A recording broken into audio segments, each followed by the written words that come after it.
Okay, good afternoon, and welcome to this installment of our Digital Democracy series, which we've been offering since the summer of 2022. We're happy to welcome attendees from a growing number of states from Maine to California and Alaska to Florida. My name is John Brodigan, and I'm legal counsel and longtime member of the League of Women Voters of Maine. I could not be more excited by the webinar we have for you today. Since our founding over 100 years ago, the League has stood ready to respond to any challenge that confronts our democracy in this dynamic and rapidly changing world.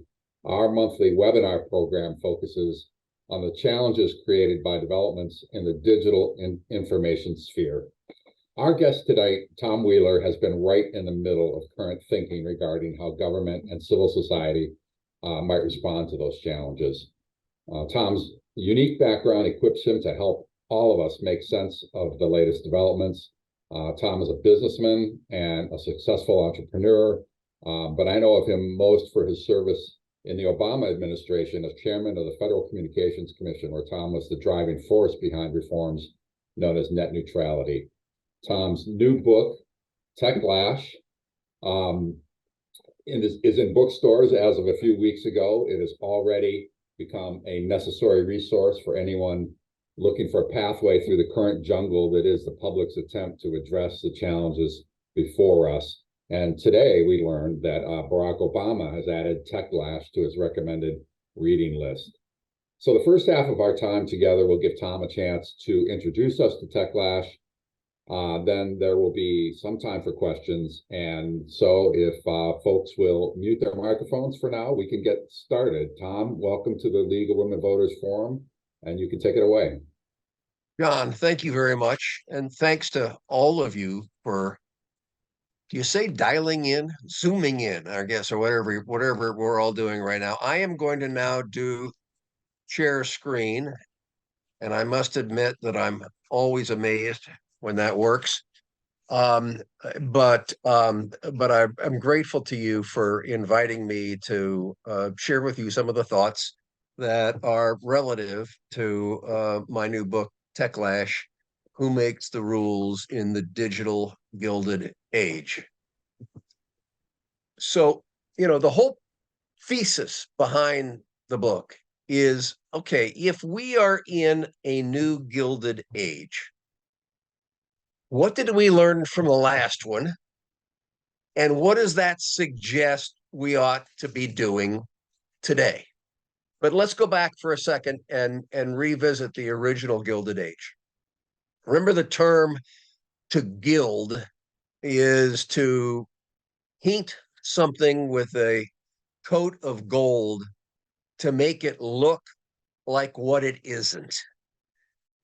And Mark Twain seized on that concept when he co-wrote the book called The Gilded Age, and in which he described what was going on in the early Industrial Revolution, essentially the period between the 1870s and the early 20th century.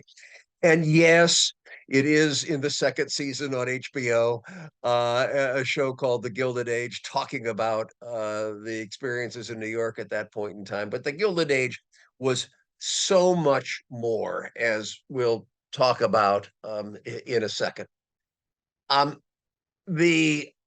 Twain also had another expression where he said that history may not repeat itself, but it occasionally rhymes.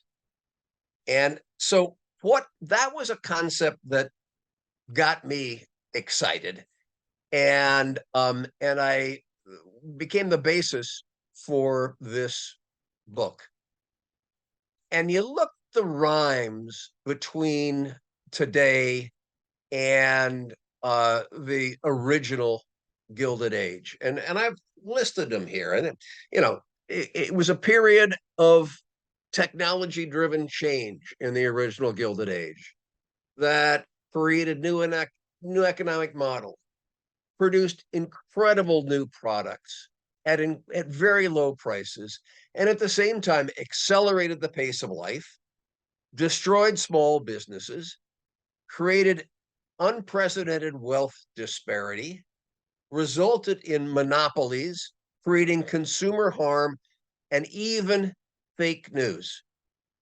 Tom? Now, let me just pause here for a second and ask question of you all. See if we can get a little audience involvement. But John, I'm going to need your help here because when I do share screen, I can't see everybody raising their hands. It turns up. Okay, Tom, But sorry. but which one of these? And I'd like to hear from a couple of the folks in the audience as to which one of these historical rhymes resonates with you when you think about today. Tom, sorry to say, we're not seeing your screen. Uh-oh, this is a serious problem.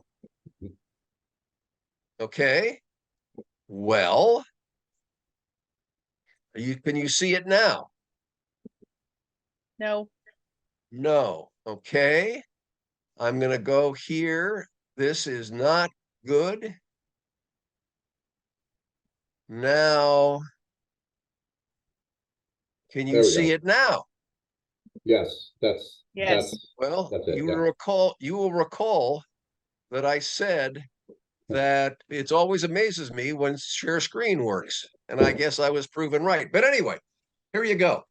So this is the list. This is the When History Rhymes list. Again, just go to technology-driven change, new economic models, amazing new products, low prices, acceleration of the pace of life, destroying small businesses, great wealth disparity, creation of monopolies, consumer harm, and even fake news. Now, as you look at those, which of those resonate with you and your experience today? I'd just like to hear from a couple of you as to what you see are the rhymes that may be meaningful to you today. Wealth disparity.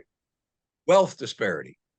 The interesting thing is that if you look at the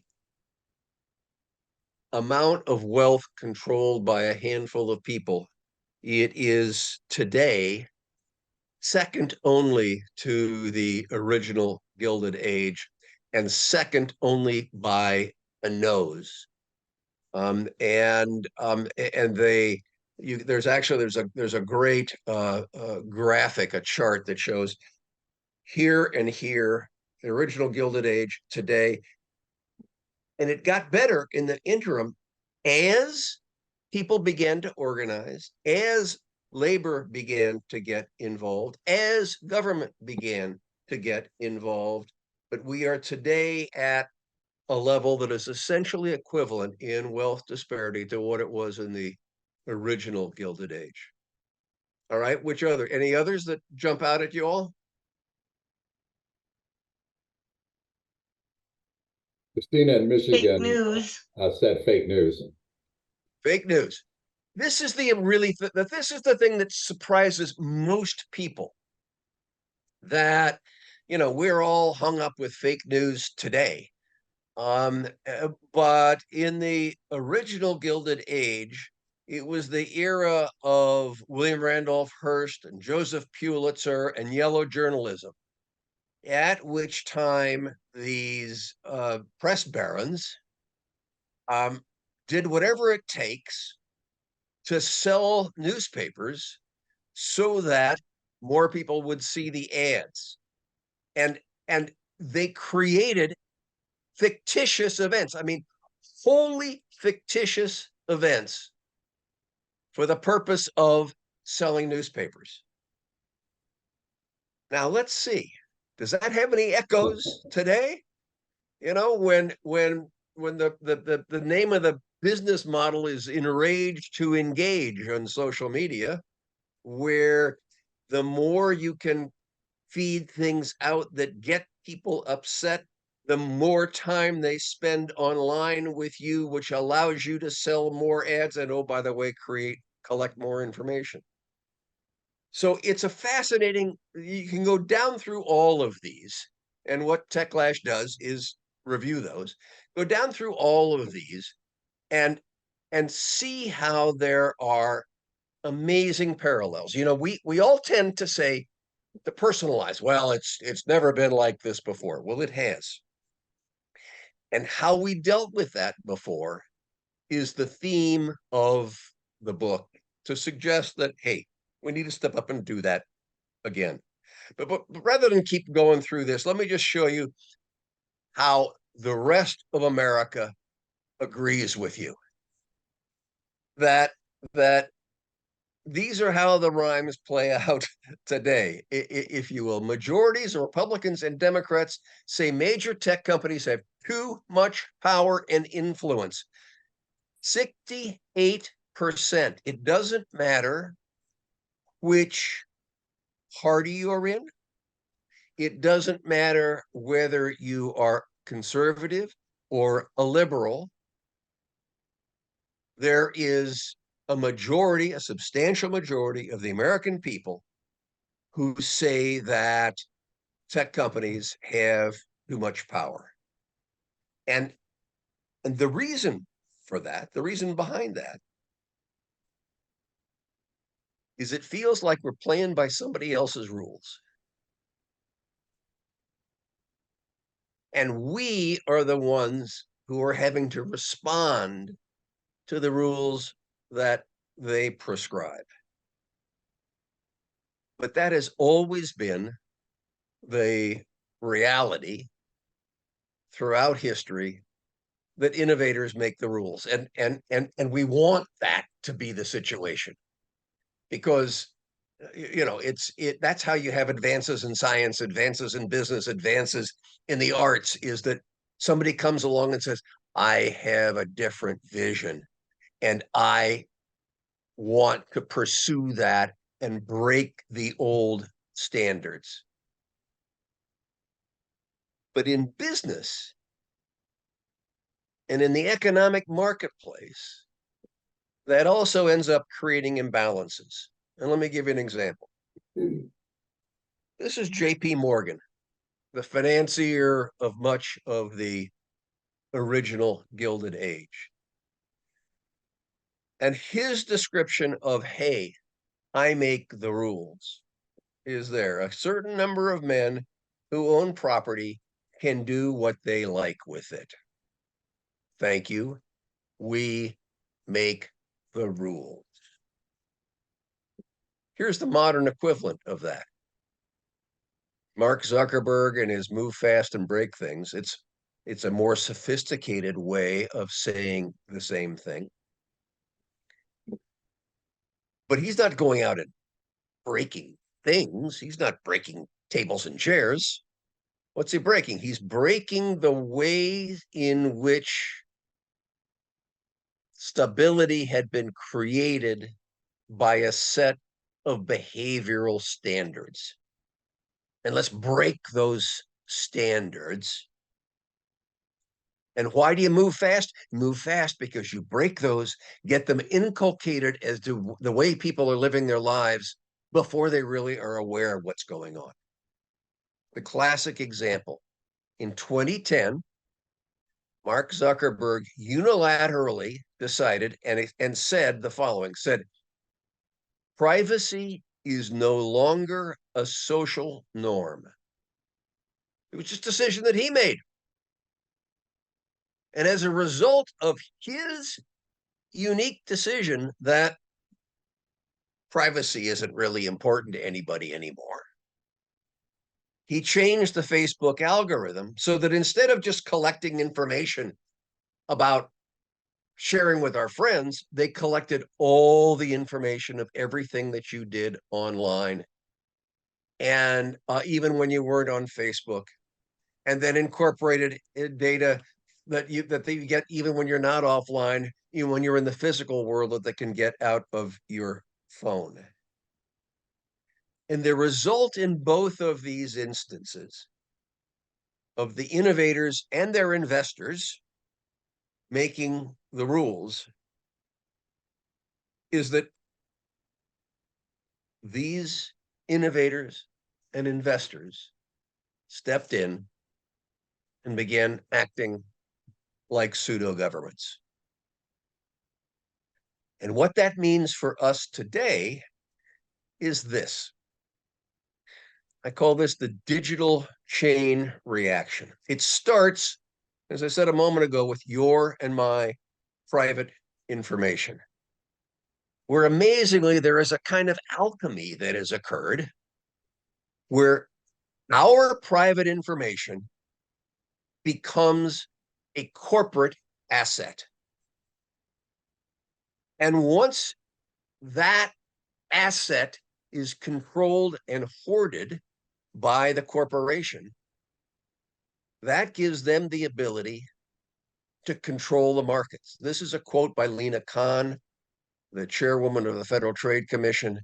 Concentrated control over data has enabled firms to capture markets and erect barriers to entry. Because if the capital asset of the 21st century is data, which it is, and if that data is most valuable, that data is our private information, and that is captured often without our permission and hoarded, that gives that hoarding company control of the market. And once you have control of the market, you have control of the information. And you go back to the enrage to engage idea that we were talking about a minute ago. And then, of course, every time you click, you create new information, and the whole cycle starts again. So in the book, I call this the world's best business model, because you're getting the information virtually for free. You're using it to control markets and to control information that starts this cycle. And then comes our friends at artificial intelligence. Because what is artificial intelligence built on? It's built on this information. It's built on the private information that all of us have contributed as we have engaged on the web. It is offered by a handful of companies, or at least let me put this, the foundation models, the cutting edge models are offered and controlled by a handful of companies who have the capital and the computing power available to provide artificial intelligence services. And that is the reality that results from this setup that begins with the enabling drug of violating your privacy and my privacy. And we're all in the middle of the AI explosion. We've been following like a soap opera what's been happening with OpenAI in the last 48 hours. But this is the part of what's been happening with OpenAI, that it is a Janus. Remember the old Roman god of Janus, who had both a frown on one side of his face and a smile on the other side of his face? On the smile, you can look at the advancement that comes from AI. I mean, solving problems that are heretofore unsolvable. Doing laboratory tests without ever wetting a test tube, and the advancement that brings. But on the other side, you have the threat of apocalypse. That this great quote, I thought, from Tristan Harris really sums it up, where nukes are to the physical world as AI is to everything else. And in the middle of it, we go back to that base that organized this, and we realize that we have failed to deal with those underlying issues. And not only do those underlying issues feed AI, but AI exacerbates them. It uses your private information. It is available in the cutting edge level only to the dominant companies. And it creates new fake information. We've been warned that our experience with digital platforms to date has been the canary in the coal mine. Again, here's what several of AI observers wrote in the New York Times, which I thought was incredibly poignant, that social media was the first contact between AI and humans, and humanity lost. And here's what the chair of the Federal Trade Commission says. In essence, think back to the early stages of the internet and what we didn't do. And that's a cautionary tale for today's reality with AI. And so our world has changed. We have moved from the industrial Gilded Age, which was mechanical power, replacing or augmenting physical power, to the new digital Gilded Age, where computing power is replacing or augmenting cognitive power. And the question becomes, who's going to make the rules in that new reality? The trouble with when it comes to making those rules is that our thinking is stuck in the past. That yes, we have a need for oversight. But when it comes to discussing that oversight, we discuss 21st century challenges in 20th century terms and propose 19th century solutions. And we need to break that pattern, that the structures that were created to oversee the industrial era are inadequate to oversee the digital era. I'll give you an example. When I was chairman of the FCC, I had to develop and enforce procedures in a digital reality based on a statute that was written in 1934 when there wasn't even television broadcasting. The structures that we have created are inadequate for dealing with the new realities of today. And the problem with today's regulatory realities, if you will, is that they look like their pet. That we created industrial regulatory agencies to replicate those that we were overseeing. So we cloned the management practices of those industrial corporations and made those the management practices of the agencies that were supposed to oversee those corporations. Here's an example of what I mean. Here's what industrial management looked like. This is Frederick W. Taylor. He was the guru of industrial management. His book, the classic book, was The Principles of Scientific Management. And this is a quote from that book. It is only through enforced standardization of methods, enforced adoption of the best implements and working conditions, and enforced cooperation that faster work can be assured.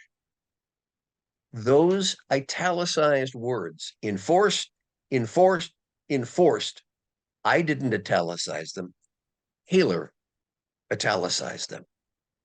Because the structure of industrial management was to wring the innovation, to wring the incentive out of those who were on the shop floor and managing them to follow a set of rules. So you had a guy on the floor of the shop or of the factory, and he was a guy who followed a rule book.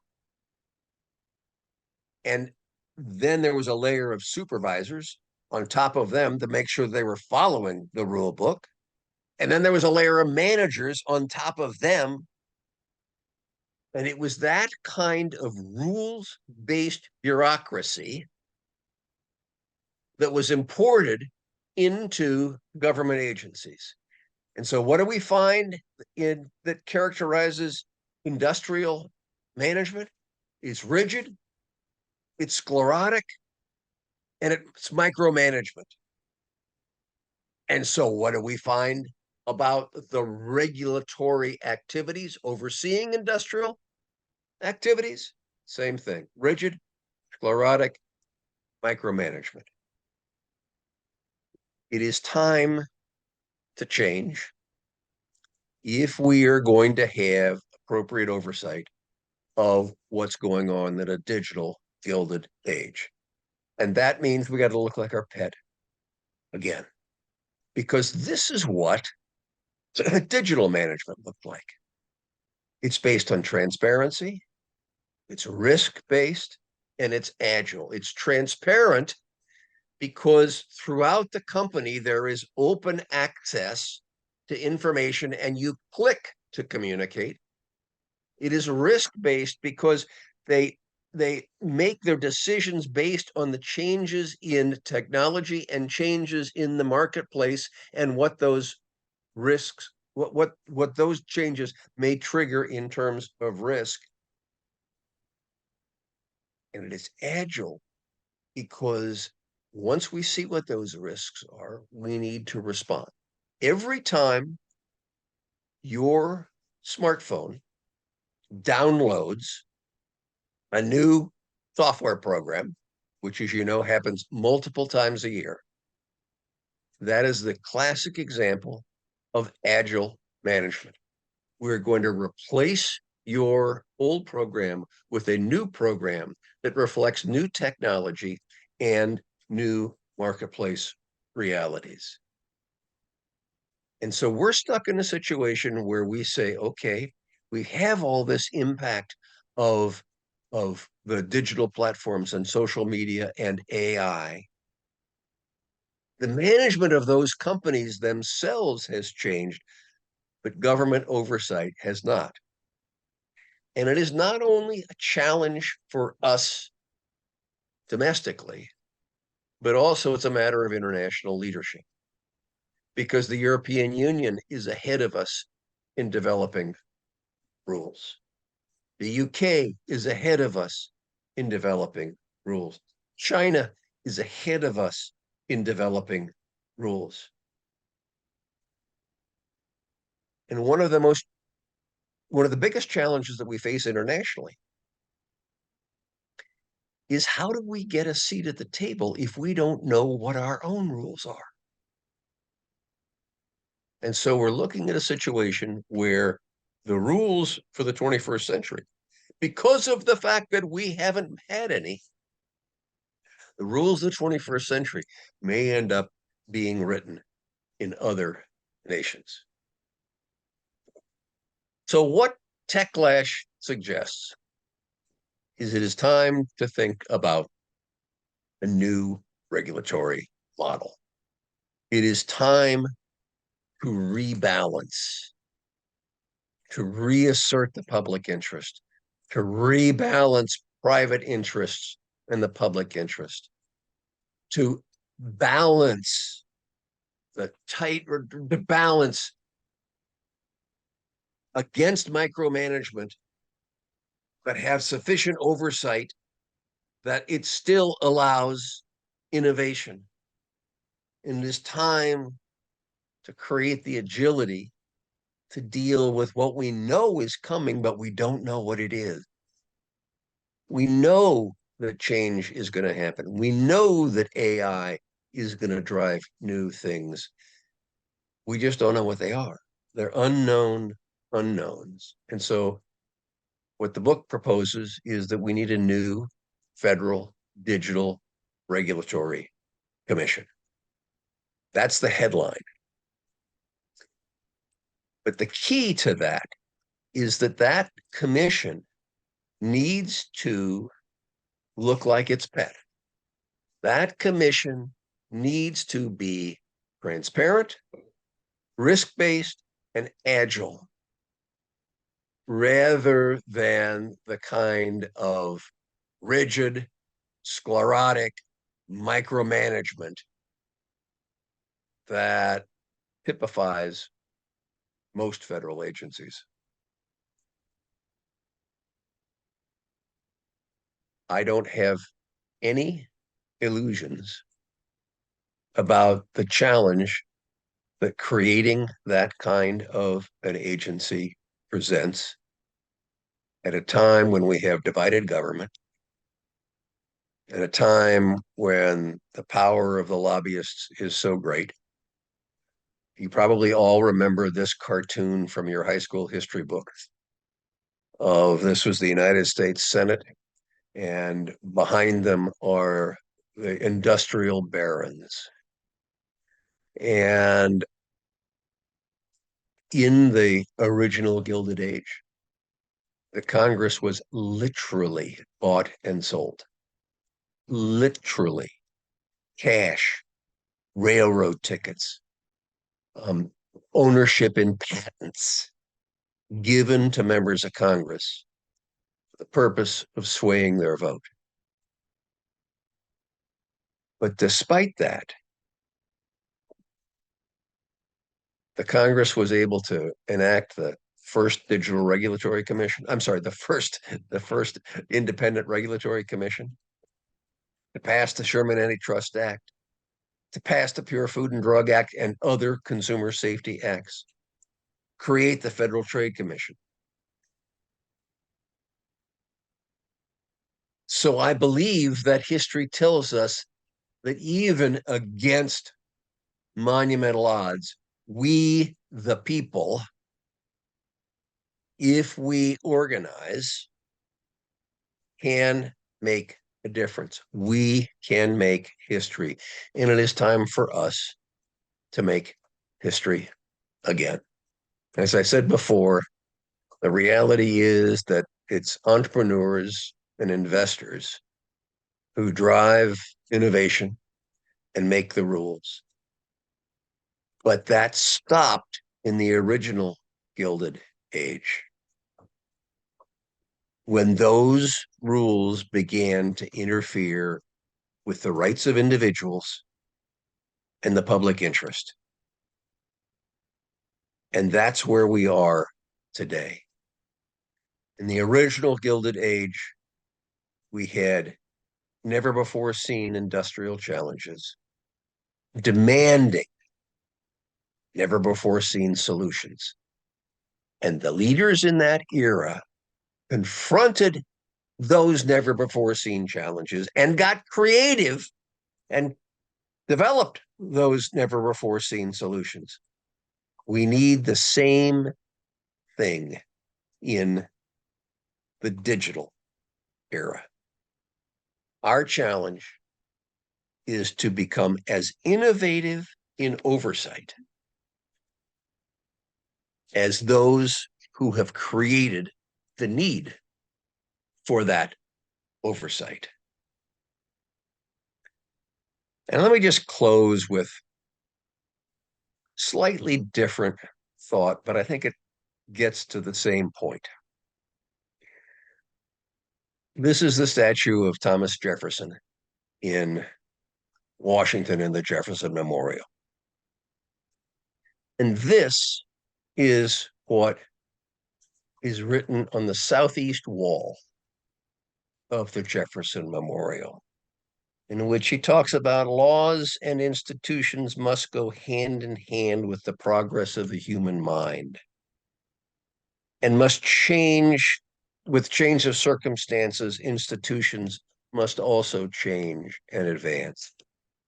And my favorite is, he says, we might as well require a man to wear still the coat which fitted him when a boy, as a civilized society, not to change and grow itself.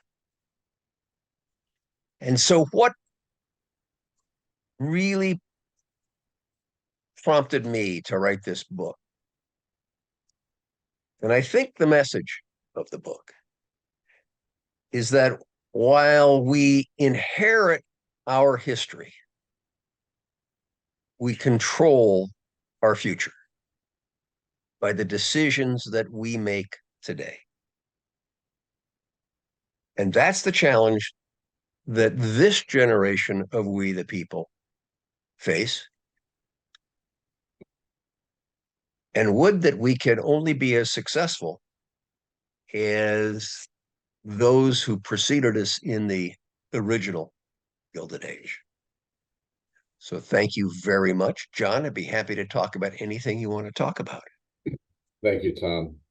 Really excellent. So I'm going to invite folks to write a question in the chat, but I've got a few questions to get us started and try to build off what you've already presented here is really quite excellent.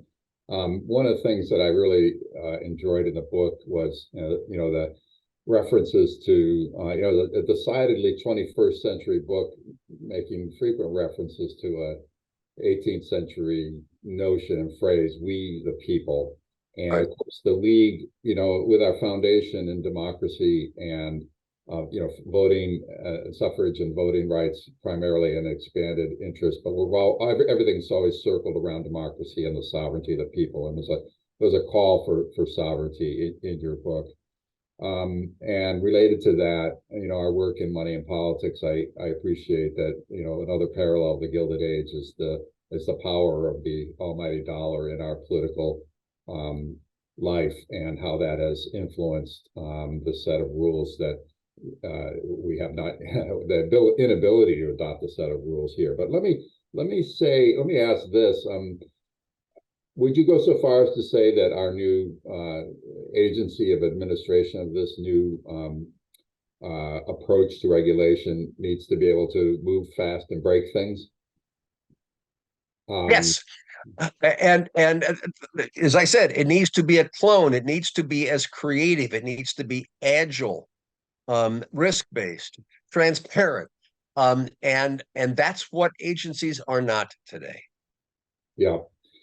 And I think in the book you discussed some sort of principles that would underline this new regulatory regime and principles that are based in our history. A new code of behavior that is based on a notion of a duty of care.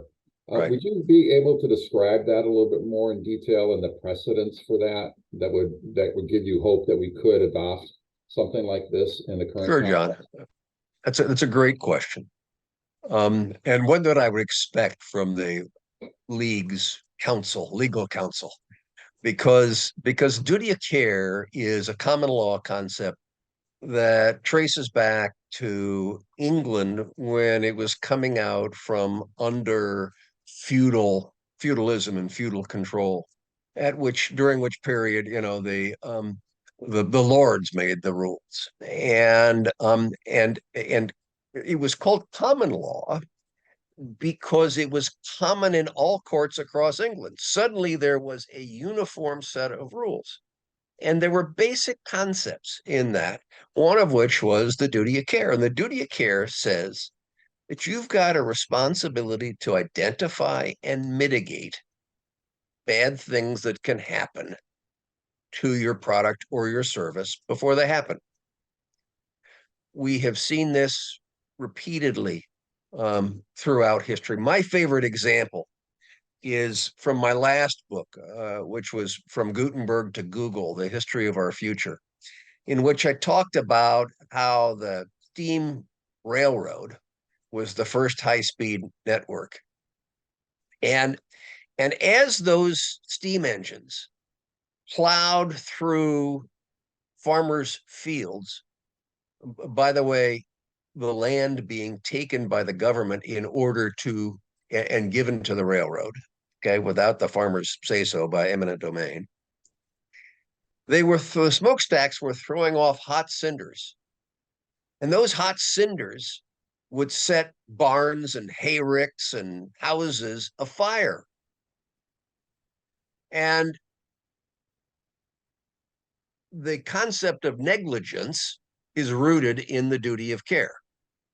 You haven't exercised your duty of care. You have been negligent. And the railroads were sued because they were being negligent in these sparks flying out. And so, you know what they did? They put a screen across the top of the smokestack to catch the cinders. And the problem is, in the digital era, we haven't put a screen across the top of the digital smokestack to say, you need to anticipate this is going to happen. You just can't go out unilaterally and say, I've decided that privacy is no longer a social norm, and ignore what the consequences are.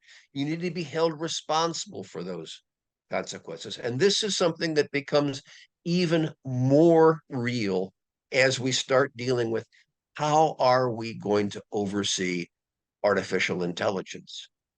We need to have a set of standards. We need to have an auditing capability against those standards, and we need to have liability for the failure to meet them.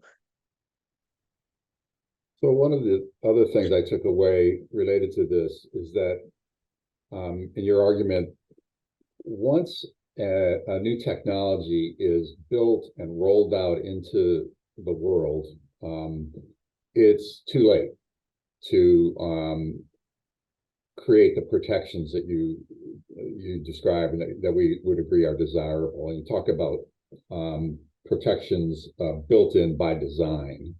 Can you talk a little bit more about how that would work and how we create incentives for that to happen by an industry that likes to design things their own way? Well, this fits with the duty of care, and I talked about privacy by design, competition by design, truth and trust by design. And let's just focus on the privacy issue for a second.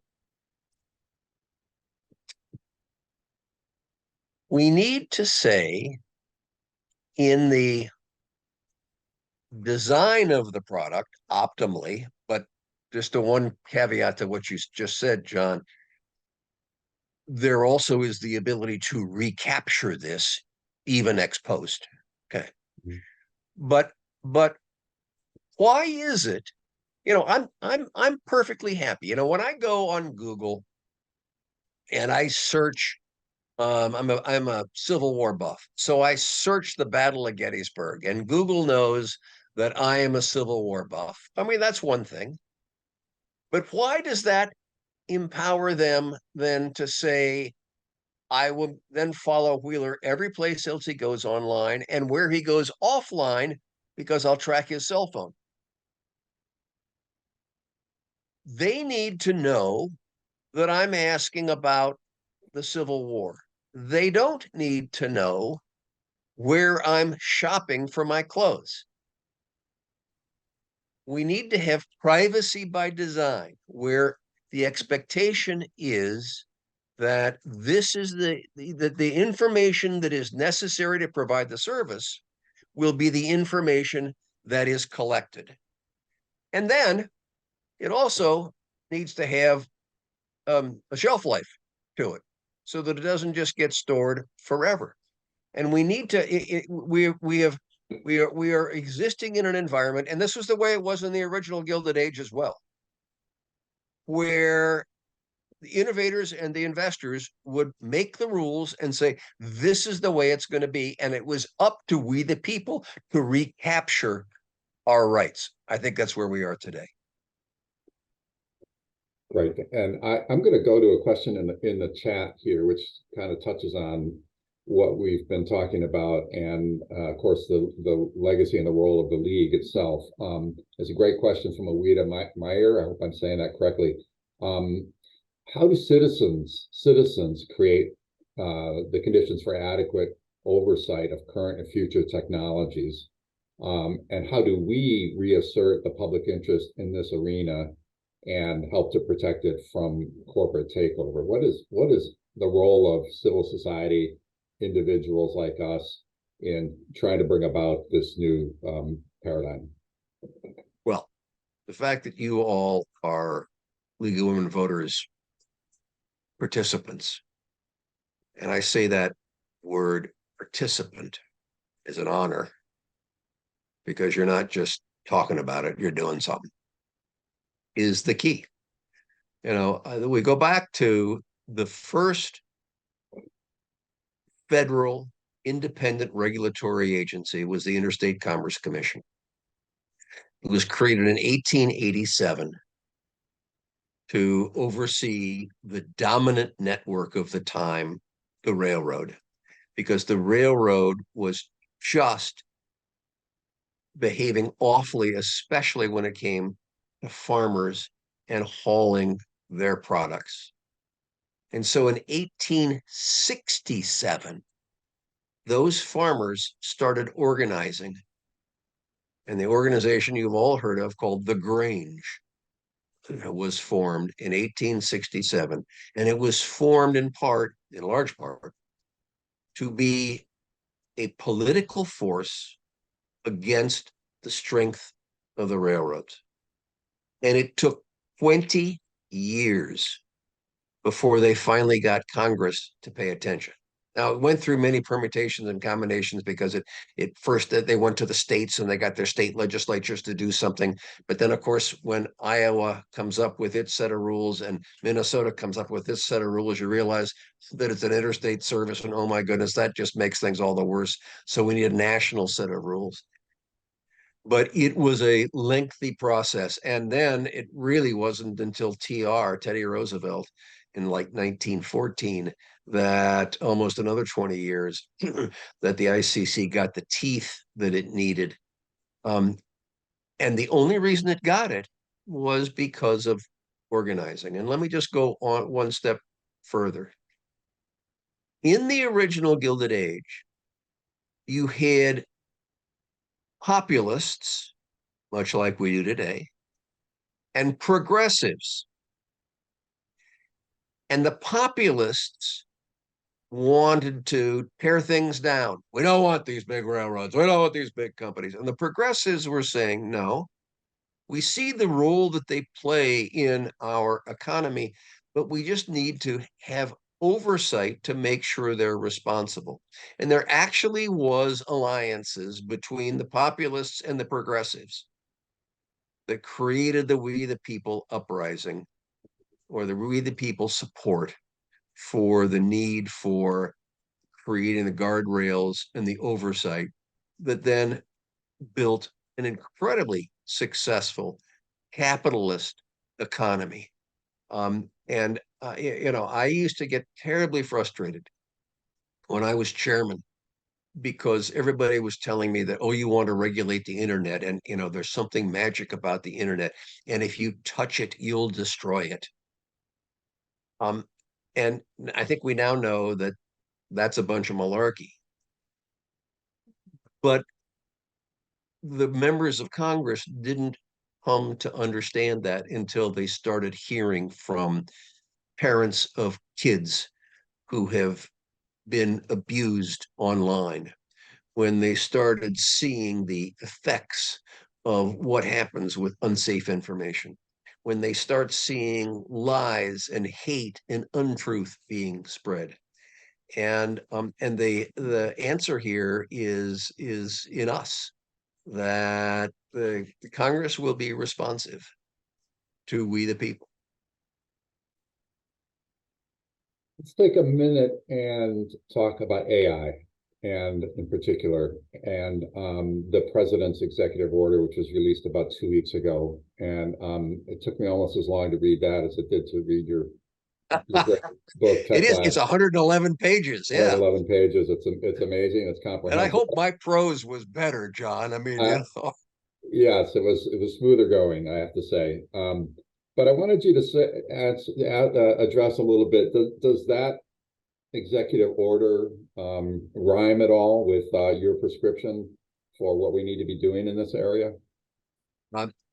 Yes, but the president, on the same day that he signed the executive order, also said Congress has to act, because despite all the talk about the vast power of the American presidency, it actually is pretty limited. And he had to invoke the Defense Production Act, a Korean War era act, in order to have anything mandatory in this. And then what was mandatory? It was, okay, you've got to report to us. You've got to conduct tests and report to us the results of those tests. There were multiple other studies and standards and advisories and guidelines, but they didn't have the teeth. They don't have the teeth. And the other thing is the reality about the executive order is that the next president can repeal it on day one, and it has no permanence. And so we need. Let me stop and just say one thing and make one thing clear. Thank God for Joe Biden. Thank God for what he did with the executive order. In 6 months, all of the various agencies of government pulled together and produced that document. I don't think there has ever been a more comprehensive executive order. They produced it in the midst of massive upheaval and change. Hooray, it's to be celebrated. But it is, and I think it was, I don't think it was the president, but it was somebody else who observed, paraphrasing Churchill after the Battle of Britain, that it was the end of the beginning. This is not the beginning of the end, but it is the end of the beginning. Yeah. And it was an incredible act of leadership, but we need legislation.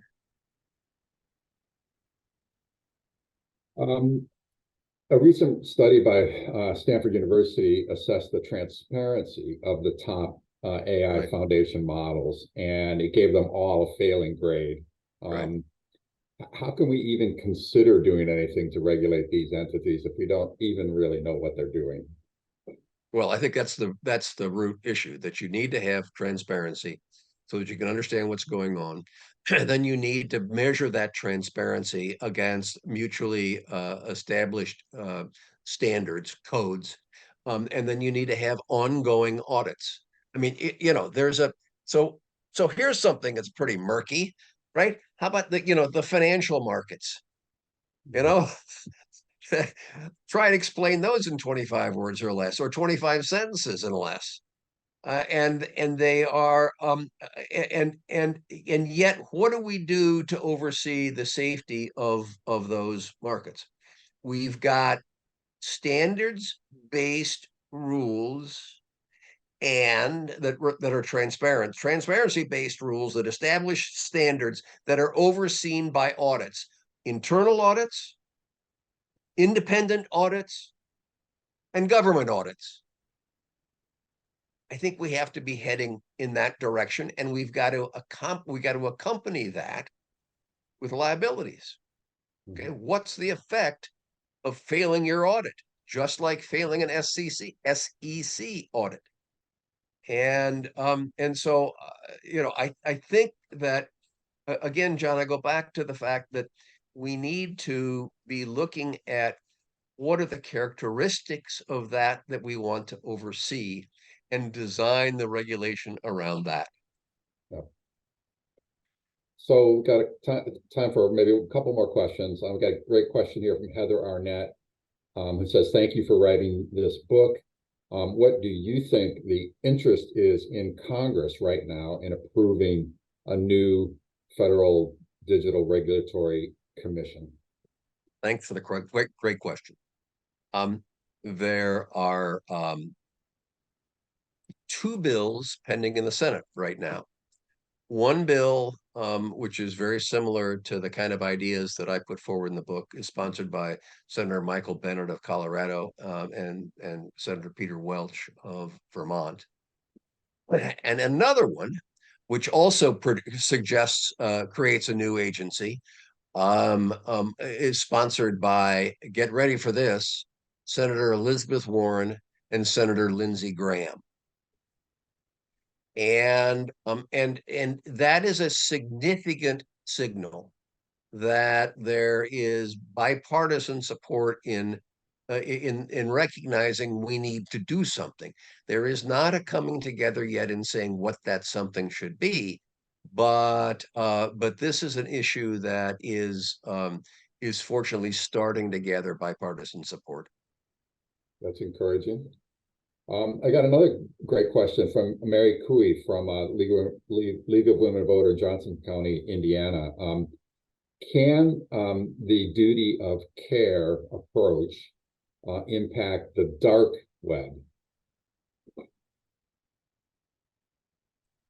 That's a really good question.